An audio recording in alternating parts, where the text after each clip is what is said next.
Howdy, everyone. Tad Stevens on the Micro Success Secrets podcast, where we focus on business psychology and marketing and how you can use that in your business daily and long term. Today, I'm talking with Frank Castillo, who is the proud son of courageous Cuban immigrants who sought and found the American dream. Born on April 15th, his future as a CPA was predetermined. His specialty is offering continuing education to awaken your mind during the day and deliver consulting services so you can sleep better at night. His approach is delivering on promises with integrity, thoughtfulness, and the joy of living. He's the author of over 250 continuing professional education courses across various fields of study, including personal development, accounting, taxation, regulatory ethics, economics, technology, and finance through self-study and live webinars. He also provides personal CFO services to high net worth individuals, including executives, entrepreneurs, professional athletes, and performing artists. His absolute favorites, however, are his wife and 3 children, who remind him on a daily basis that laughter is truly the best medicine. Frank, welcome to the show, and please let me know anything I missed. Thanks very much. I know that's a lot to cover in just a minute, Tab, but it worked out great. No, that's my life story. You've nailed it. All right, super. So let's get started. Always ask this first because I think it sets the tone, or sets a positive, good tone. So if you could go back in a time machine and you could change any one business or life decision, first off, would you change it? And if you would change it, what would you change it to? Well, I think that's a great question. I think the one thing I wish I had done earlier in my career is to get into the education space a bit earlier. So I've been in it for the past 5 years now. I've had a great time with clients and consulting and helping them out with their everyday problems. But I feel that CPAs are really in need, and that's most of my focus now.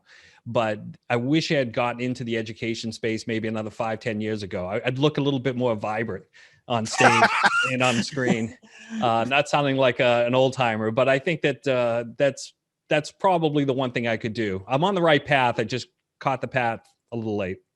And I hear that, honestly, I hear that quite a lot, especially from people that really enjoy and have passion for what they're doing. The one thing almost everybody says is, I just wish I'd done it sooner. Right. So, okay. So kind of in that vein, if you could go back and you could identify one decision that just turned out super positive. It could be the same one, but just, super positive. You look at everything that happened before that and everything that happened after that. It's kind of like a dividing line. Do you have one of those? Yeah, I think that it's interesting because when I first came into the education space, I thought, okay, well, I'll just go into the things that I know about, talking about taxation and economics and regulatory ethics and all of the sort of the bread and butter things that we do as CPAs. But the more I got involved, and the beauty of making that decision that's really worked out well is talking to so many different CPAs. Over the past 5 years, I've reached out and spoken with thousands, literally, that have given me feedback on courses, but the things that are important to them.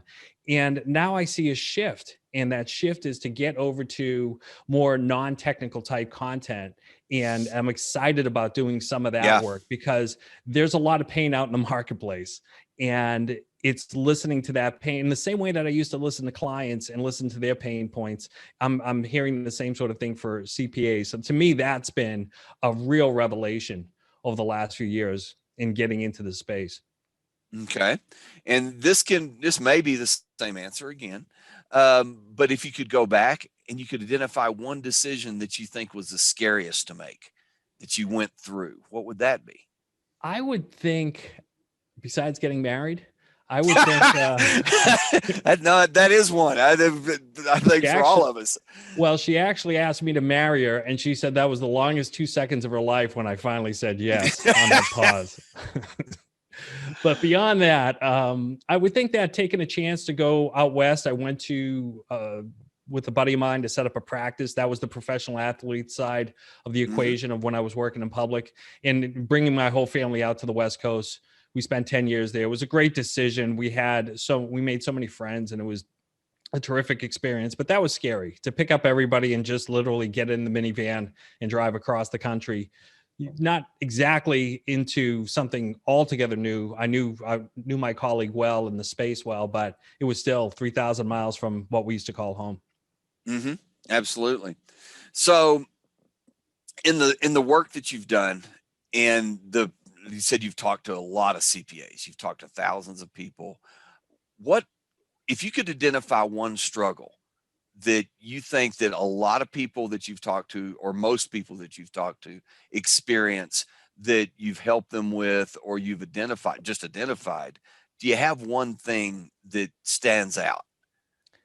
Oh, I would say it is mind-numbing, soul-sucking overtime, which is crushing our industry. That's the biggest problem we have right now. If you Yeah. look at study after study, and just in the conversations I've had, employee retention is the single most important issue.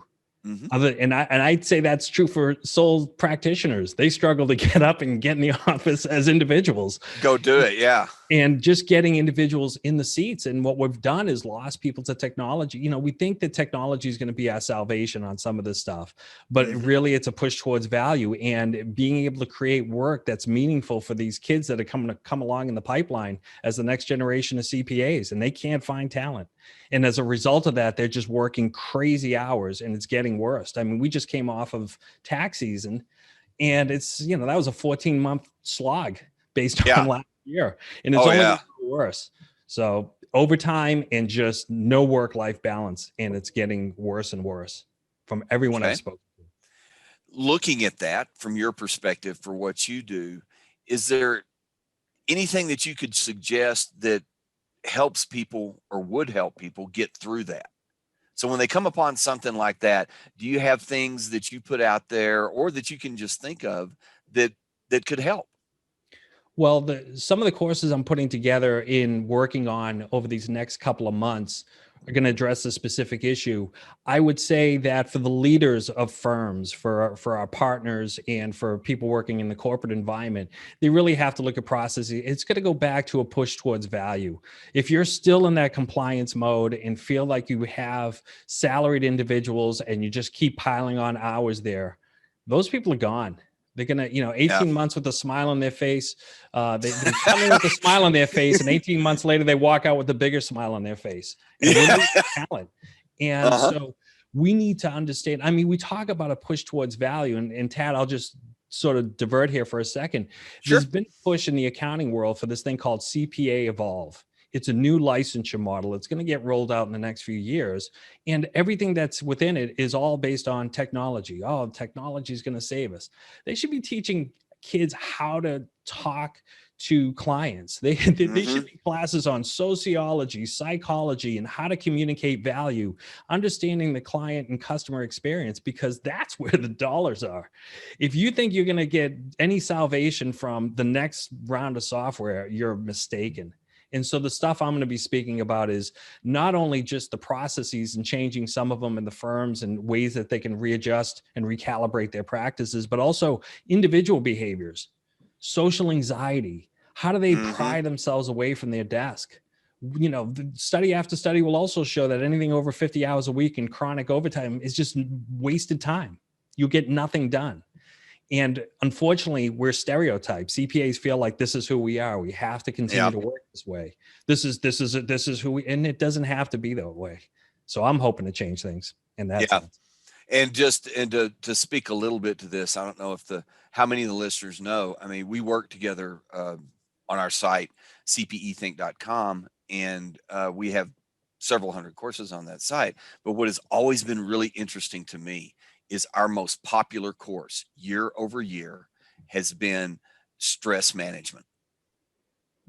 Not technical, not software, not tax, not ethics. It's stress management. And I Right. think that a lot of people, I mean, you just pointed it out to me. A lot of people don't see that and it's not just CPAs. I think it's more noticeable to us in the CPA space, but it's not just CPAs. It is our work environment. A lot of firms still believe that more hours means more work. And that's Right. not always the case, as you just said. Okay, No, so and, go and, ahead. I, and if I could just add to that, this is only going to grow worse in this current environment of working from home. There's a concept out there called fear of missing out, FOMO, and you're FOMO, going to right? have a situation where people have this little internal supervisor in their head, and they think that someone's always watching and what's going on. Someone from Google posted a great comment on this. He goes, I don't work from home. I live at work. And that's what's happened. Oh, oh, ouch. Yeah. And that's what we have now. We have people who live at work and they don't know how to unplug. And so as individuals, we need to muster the courage to be able to do that. And I'll be speaking to that, but also as partners, you can set up protocols. So one quick tip is, what is a priority? If something's a flaming priority, you call me on the phone. If it's not, it's work related, send it during work hours so that people deprogram from checking emails at 9 o'clock at night. You can create systems within your platform to be able to understand human behavior. Because if you just let things be running wild, then you'll just, again, burnout will just come upon people. I've been working out of my house for 5 years. I know what it's like to work individually alone in my office. And I can only imagine the pressures that CPAs encounter trying to work from home, always thinking that they're on call. Yeah, no, absolutely. So this is a good segue into the next and last question that we're going to talk about today is, what do you want out of your business and life? And another way I phrase this, and this is for viewers and listeners as well, but what is your passion? What gets you out of bed in the morning that you want to go do?